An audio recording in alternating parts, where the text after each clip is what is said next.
guys, my name is Danny. Today I will tell about wonders of nature. Let's look at this wonder of nature with me. After fish beats the bugs by squatters.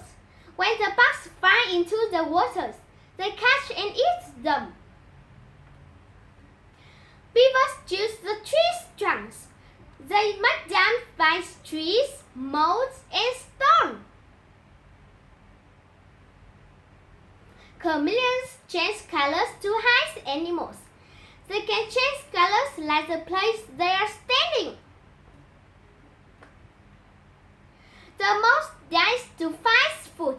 We can see their eyes because they are very smart, but they don't blind.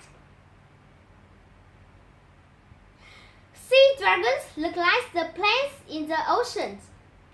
These lovely species help them find food and hide the anomaly.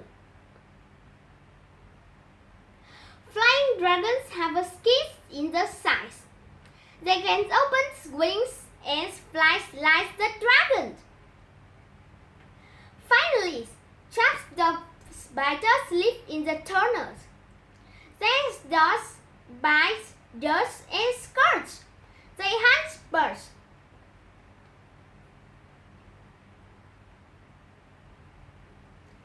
Thanks for listening. Goodbye and see you again. Bye bye.